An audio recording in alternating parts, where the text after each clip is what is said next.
Bonjour, bonjour. Nous sommes le samedi 9 novembre et je viens vers vous pour un petit partage suite à de très nombreuses questions qui m'ont été posées sur les outils, avec 3 outils en particulier que vous m'avez mentionnés, les ventouses, les gua sha et les rollers. Est-ce que c'est ok? Est-ce que c'est efficace? Est-ce que ça peut être dangereux pour la peau? Donc je reviens là-dessus maintenant, en sachant que aussi autre question, c'était sur les cours particuliers en ligne. Je n'avais pas encore ouvert le planning jusqu'à présent. Je viens d'ouvrir les créneaux pour le premier semestre 2025. Donc, vous pouvez d'ores et déjà les réserver.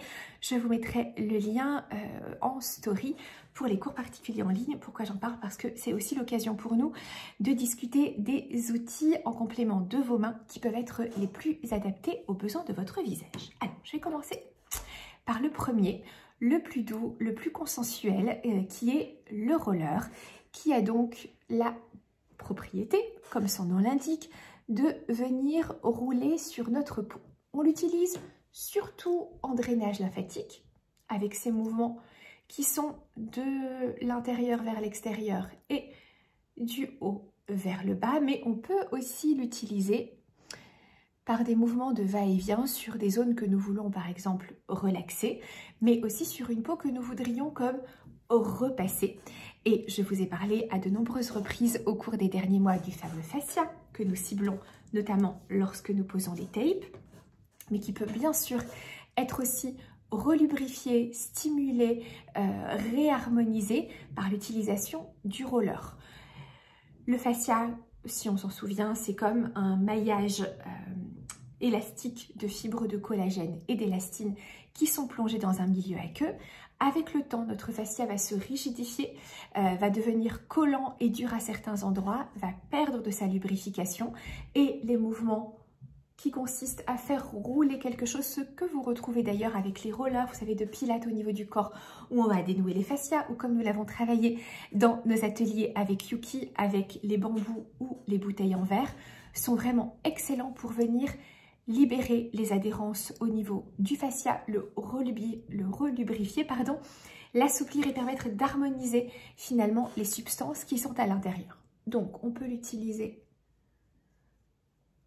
comme ça ici, de façon un peu plus appuyée pour travailler par exemple sur un cou qui commence à montrer beaucoup de signaux de vieillissement, en sachant que le gros avantage du roller par rapport aux mains ou à tout autre outil qui ne roulerait pas, c'est qu'il n'y a jamais un entraînement trop fort au niveau des tissus, donc on ne risque pas de faire un stretch tellement fort au niveau des fibres d'élastine notamment, alors qu'elles seraient devenues moins élastiques, on risquerait de renforcer l'affaissement de la peau. Le roller, c'est top. Le roller version un peu plus stimulante, c'est le Ridoki qui est doté de petits picots qui va aller un peu plus loin encore dans cette notion vraiment de stimulation, notamment au niveau du fascia, en sachant qu'il a été prouvé que tout ce qui était comme petite percussion a la capacité de réveiller les fibroblastes, les petites usines internes à collagène, et le Ridoki remplit vraiment cette fonction. Donc là encore, pour les coups qui évoluent, et moi je vois bien que la peau de mon cou à l'approche de mes 46 ans est quand même moins solide, et c'est un outil que j'essaye d'utiliser régulièrement pour venir le stimuler. Quand on passe le Ridoki, on voit effectivement la peau qui rougit un peu parce qu'il y a une irrigation sanguine qui augmente considérablement, ce qui participe aussi du processus de régénération. Bien sûr, tout est une question de mesure et notamment sur les zones sur lesquelles vous souffririez éventuellement de coupe rose ou de rosacée, grande prudence sur l'utilisation du Ridoki. Sinon, il peut vraiment s'utiliser partout et il est considéré comme le petit outil de massage anti-rides, donc pas anti-rides d'expression parce qu'il ne va pas au niveau du muscle, mais anti-rides de surface parce qu'il agit notamment très très bien au niveau du fameux fascia. Et on peut aussi l'utiliser comme ça en quadrillage, par exemple aussi pour les petites patois. Donc là, on était sur les instruments qui roulent. Autre instrument qui roule aussi, que j'ai depuis de nombreuses années, en fait, ça m'a fait sourire de voir que Bijou fêtait son anniversaire parce que c'était la première chose que j'avais commandée sur le site de Bijou à la création de Bijou, il y a quelques années maintenant, le Slim Serra, donc japonais, et lui aussi donc va venir rouler. Vous voyez, ce sont des petits cylindres, mais contrairement au roller ou au Ridoki, alors c'est un peu texturé, le Slim Cera. L'idée, c'est aussi, il y a un petit capteur solaire ici, donc ça génère des micro-courants. Pour que ce soit efficace, il faut préalablement avoir vaporisé le visage et avoir gardé l'humidité sur le visage pour venir faire rouler. Et là aussi, on a une action de stimulation, un peu comme oui, palpé roulé léger au niveau de la peau. Mais comme on a cette structure constituée de multiples petits rollers, on n'a pas non plus d'étirement trop fort au niveau des tissus. Alors, Ridoki roller, on est sur des prix de quelques dizaines d'euros. Le Slim Cera, on passe déjà sur une autre gamme de prix. Je crois que c'est autour de 150 ou 200 euros si je me souviens bien. Donc, autre échelle de prix. Mais vous pouvez déjà, avec un roller ou un Ridoki, vous offrir une super stimulation de la peau et travail d'assouplissement, de régénération, de relubrification au niveau du fascia. Maintenant, autre outil, mais eux qui ne roulent pas.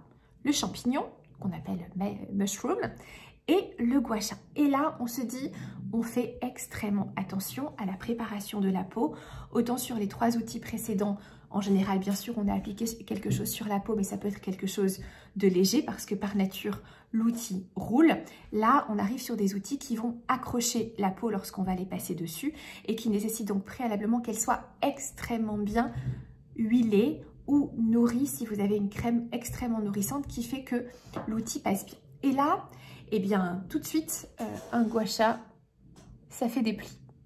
Selon la façon dont on l'utilise, il faut faire extrêmement attention, surtout quand on a une peau mature et surtout quand on sent que, effectivement, au niveau du fascia, pas au niveau du muscle, au niveau du fascia, eh bien, on a perdu beaucoup d'élasticité au niveau de la peau. C'est-à-dire que quand on pince la peau, elle met un temps de plus en plus long à revenir dans sa position initiale.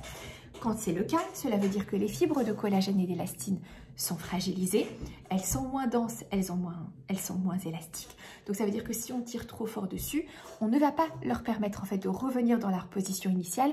Au contraire, on va les fragiliser davantage. Donc là, on y va avec une très grande prudence. Si on a un doute, si on a une peau très mature, on privilégie le roller. Et si on utilise le gua sha, donc c'est sur une peau préalablement très bien huilée, et on utilise la main opposée pour tenir les tissus à mesure que l'on glisse, de manière à ne pas créer un stretch trop fort. Par ailleurs, le gua sha, on ne le met pas perpendiculaire, on essaye de le mettre bien à plat, ce qui rend le mouvement par nature déjà beaucoup plus délicat sur les tissus. Après le gua sha, c'est fantastique, ça donne beaucoup de puissance, on a une pierre plate, dure, donc ça nous donne énormément de force. C'est le côté positif, c'est aussi son côté négatif, c'est qu'on a énormément de force. Donc là encore, prudence sur les peaux les plus fragiles. On peut aussi l'utiliser justement pour avoir de la force par les petites pointes, sur les points d'acupression, par exemple ici, les points estomac 6, estomac 7 qui sont des grands points de détente du muscle masséter. Là, c'est fantastique parce qu'avec le doigt, il faudrait que j'appuie vraiment très fort. Et finalement, je me créerai une petite tension au niveau des épaules. Et là, je peux être beaucoup plus légère. La précaution est la même pour le champignon. Même s'il a une forme arrondie, il entraîne quand même un déplacement au niveau des tissus. Donc, vous huilez bien. Et si jamais la peau est fragile, au lieu d'utiliser vos 2 champignons simultanément, vous tenez bien les tissus avec la main lorsque vous glissez le champignon. Dernier outil sur lequel j'ai eu beaucoup de questions, les ventouses. Et là, la ventouse, je dirais prudence maximale. Parce que c'est un outil qui est extrêmement puissant. Tous ces outils d'ailleurs, gua sha, roller et surtout ventouse, viennent de la médecine traditionnelle chinoise. Vous avez dû voir certainement des photos ou des vidéos sur les réseaux sociaux si vous ne l'avez pas reçu vous-même, où on met des ventouses le long des points choux, donc sur des points d'accès aux différents organes le long des méridiens de la vessie de chaque côté de la colonne vertébrale, et ça crée des hématomes qui permettent de faire sortir les toxines à l'extérieur du corps. On se doute qu'au niveau du visage, nous ne voulons absolument pas nous créer d'hématomes. Attention pour les personnes qui ont une grande fragilité capillaire, ça fait vraiment un effet ventouse, donc un effet succion, qui fait que si on n'a pas des capillaires très solides, on peut se créer des petits bleus. Et au-delà de ça, toujours pour revenir sur notre fameux fascia, si on a un fascia qui est très endommagé, en sachant que les facteurs qui agresse beaucoup le fascia au-delà du temps et de l'âge, qui fait son œuvre naturelle. Ce sont le sucre raffiné, consommé en excès qui provoque la glycation, la cigarette, l'exposition excessive au soleil notamment, et puis bien sûr après des facteurs génétiques, eh bien on peut trop aspirer la peau et venir vraiment se casser des fibres de façon irrémédiable. Donc j'aurais tendance à dire finalement, et de plus en plus par rapport à ce que je peux observer dans les cours particuliers, par rapport parfois à des usages un peu trop agressifs de ces outils, qu'il est préférable de prendre conseil auprès de professionnels. Le roller, le Ridoki, le Slim Cera, vous pouvez y aller sans danger. Par contre, dès que vous arrivez dans des outils un peu plus techniques qui entraînent un peu plus de pression sur les tissus, n'hésitez pas à demander le conseil de professionnels avant de les utiliser tous les jours, de manière à vous assurer que votre utilisation est bien adaptée aux besoins de votre visage. En tout cas, moi je vous conseille surtout cela aussi dans les cours particuliers. Je sais que les créneaux sur Paris sont déjà presque complets jusqu'au mois d'avril, mais je viens d'ouvrir les créneaux en ligne à partir du mois de janvier. Donc, si vous souhaitez prendre un rendez-vous, c'est avec grand plaisir que je vous recevrai, en sachant que nos séances, qu'elles soient en présentiel sur Paris ou en ligne, sont enregistrées et que vous repartez avec l'enregistrement de manière à vous permettre de refaire les sessions en toute connaissance et d'assimiler les exercices à votre rythme à la maison. Excellent week-end du 11 novembre et on se retrouve la semaine prochaine pour celles qui sont sur Paris avec de multiples événements. Mercredi, Face Matrix Competition. Vendredi, Madame Figaro Feel Good où nous apprendrons notamment à poser les tapes avec la marque Lifta qui vous offrira un petit kit de tape. Et samedi, 16 novembre au magasin Bien du Marais. Je vous embrasse, excellent week-end.